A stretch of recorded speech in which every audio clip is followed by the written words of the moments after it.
Truth. The truth will set you free, but first it will piss you off.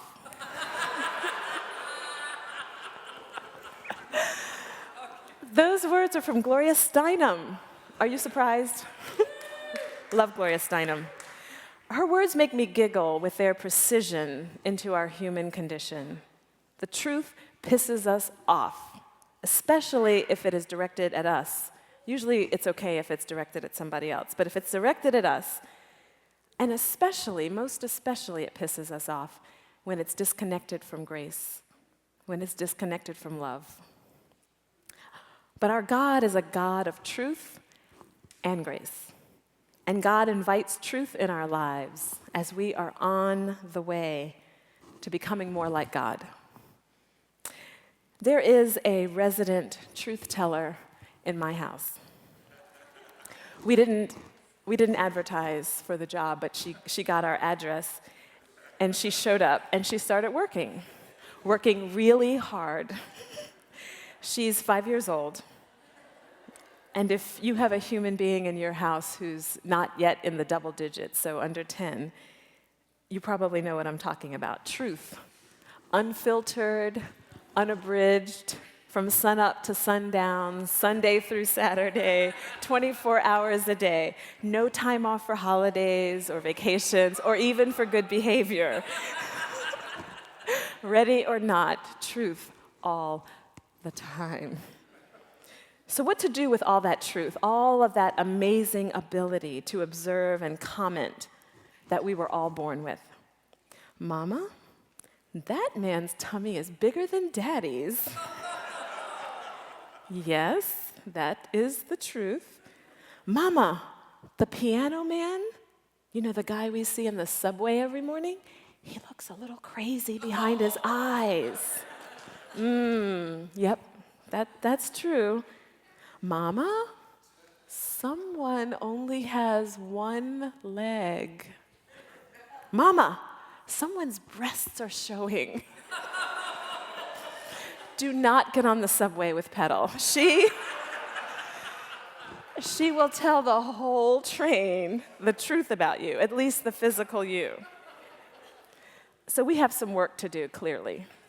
Nuancing what to do with the truth we perceive. But I'm hesitant to shut her down. Why? Because shut down truth lands us in some messy places. And it ultimately fails to help us be on the way to imitating God, who is a God of truth. The letter writer says, let all of us speak the truth to our neighbors, not because we want to appear smart or better than, not because we are mean or arrogant, but because we are members of one another. Truth matters because we are connected like a body. You can't eat junk food and expect it to only impact your arm, right? What goes in our mouth impacts our entire body. And if you're wondering about that, just look in the mirror. So the same thing with the truth. We speak the truth because it matters and because we're members of one another. Our poor choices means the community that we're a part of will have to be responsible for us somewhere down the road. We speak the truth in love because our choices matter to each other. So this letter is directed to a faith community, a church at Ephesus. The writer is not suggesting that we try truth-telling out with folks who are outside of the covenant community. So no telling the truth on the one train, Petal. So let's be clear about that. My concern with shutting down truth in my 5-year-old, or anyone for that matter, is that I might teach what I learned, what I think many of us learned, which is to value kindness over truth.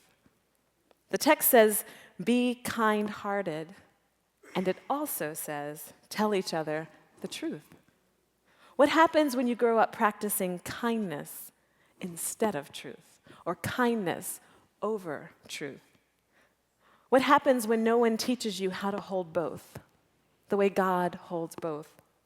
You end up doing a whole lot of things that were never yours to do.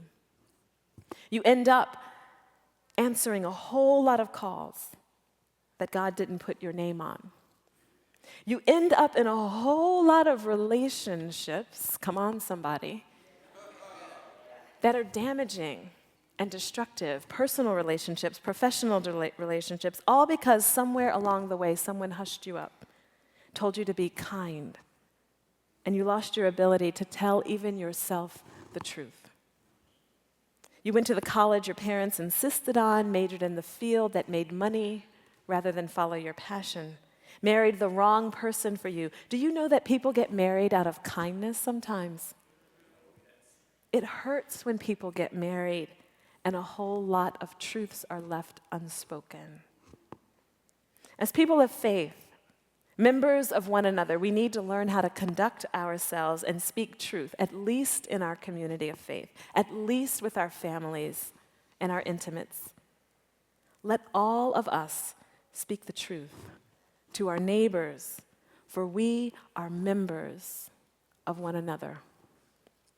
Now, the letter might sound a little like it can't quite make up its mind. It says both speak the truth and let no evil talk come out of your mouths.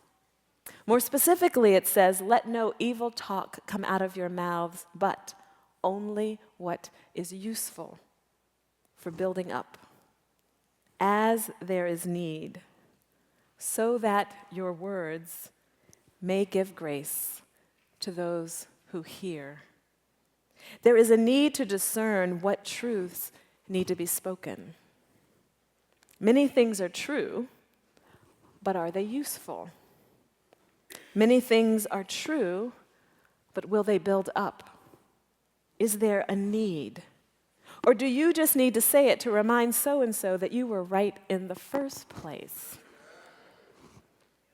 Will the truth give grace to the hearer? Not every truth needs to be spoken.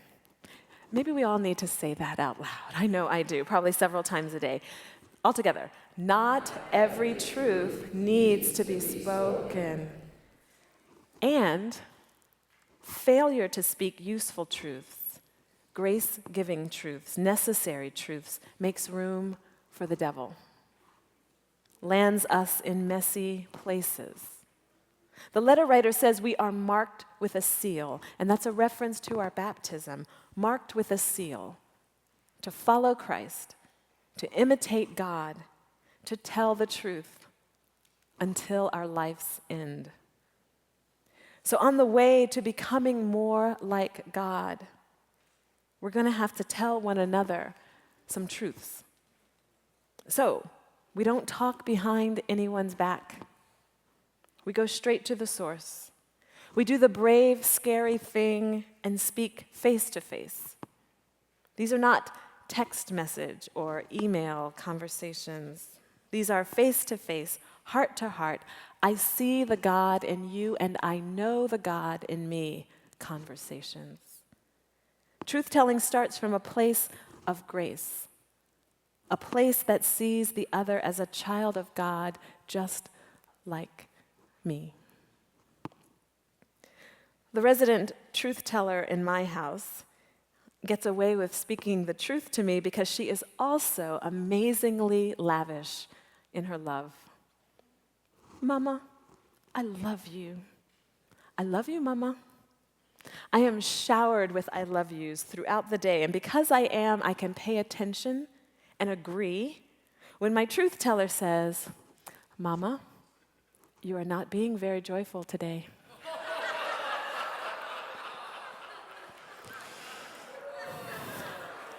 Mama, somebody is a little grouchy. Mama, I'm angry with you. Her courage to tell me her truth makes me immensely proud, gives me a chance to practice imitating God, and shows her that truth builds me up, is useful as I'm on the way, helps me to grow, makes me slow down, and take seriously what she observes about me. I hope she will always feel free enough to share her truth with me and that I will always have the courage to receive it. Jocelyn said, how old is your daughter? 16. Jocelyn said, no, that's going to end. But I'm praying. I'm praying for courage and strength. Thank you for praying with me and for me. And because I love this little kid and I trust her at the moment, the truth doesn't piss me off. It makes me want to be better. And it sends me on my way, trying to imitate the God I love. Let no evil talk come out of your mouths, but only what is useful for building up, as there is need, so that your words may give grace to those who hear. In the more than 7 years that I've been at Middle Church, I've learned to receive from this community the truth in love. My work here has been mostly praised, so that when there is a critique, I find it useful and it builds me up. Many of you absolutely gush about the warmth and the welcome you feel as members of the Middle Church community. And your grace is what I see when you also courageously come forward to say to us, you messed up.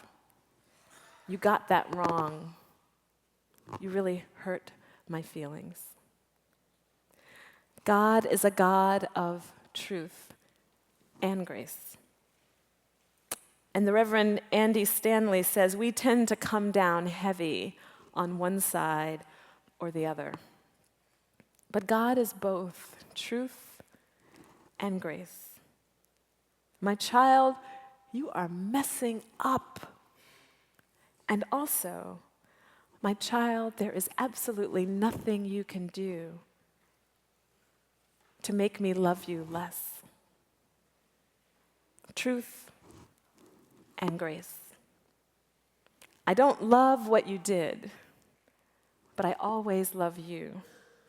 That's the truth and grace I share with the resident truth teller at my house. And she knows when she messes up what the deal is. Mama, you don't like what I did, right? That's right.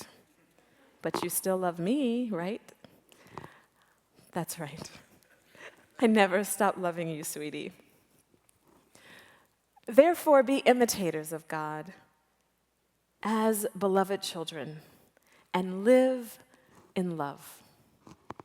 On the way to imitating God, I've come to see truth and love, truth and grace as conjoined twins. Because we love, we can tell the truth. And telling the truth is a sign of love. So beware of people, places, contexts, and situations that seek to shut down truth. Beware of truth, spoken or received, that tears down and destroys. Beware of people who say, I'm going to be brutally honest with you. Say to those people, no thank you. Because I want the truth that builds me up, the truth that is useful, and the truth that sends me on my way imitating God. No thank you to the truth that pisses me off.